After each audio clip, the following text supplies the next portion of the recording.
সময়ের সাথে সাথে নিজেদের জীবন থেকে অনেক কিছুই বাদ দিয়েছি, যেমন হচ্ছে বিবাহবার্ষিকী, জন্মদিন, এই দিনগুলো। তারপরেও ছেলেটা গতবারও করতে চাইনি, এইবারও করতে চাইনি, কিন্তু গতবারও তার ইটালিয়ান নন্নারা করেছে, এবারও তারাই করতে চেয়েছে। তবে এবার তারা আমাদেরকে অফার করেছিল আমরা যেন আমাদের কিছু বন্ধু আর হচ্ছে আমার আত্মীয় স্বজনদের বলতে পারি।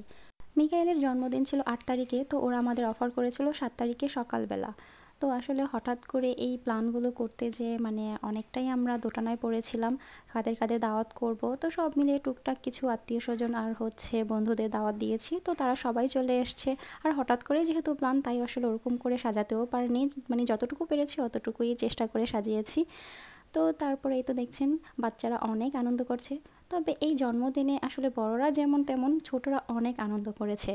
আর একটা মজার ব্যাপার হচ্ছে এই জন্মদিনে কোনো পুরুষ ছিল না, আই মিন কারো সাথেই কারো হাজব্যান্ড আসেনি, সবাই সবার বাচ্চা নিয়ে এসেছিল। মিকাইলের পাপাও আমাদেরকে ওরকম সময় দিতে পারেনি, জাস্ট খাবার এনে দিয়েছে আর হচ্ছে এই কেক এনে দিয়েছে, আর অল্প কিছুক্ষণের জন্য মিকাইলকে সাথে নিয়ে কেকটা কেটেছিল, এই আর কি। তবে আমার কাছে ভালো লেগেছে যে খাওয়া দাওয়া বড় ব্যাপার না, তবে বাচ্চারা যে এত আনন্দ করেছে সেটাই আমাদের কাছে অনেক ভালো লেগেছে। আর মিকাইলের ইটালিয়ান নন্নারাও সেটা খুব এনজয় করেছে, যে সবাই সবার বাচ্চা নিয়ে এসছে এবং বাচ্চাগুলো অনেক এনজয় করেছে। আমি আসলে ওরকমভাবে ভিডিও করতে পারিনি, যার জন্য এইটুকুই ছিল ভিডিও।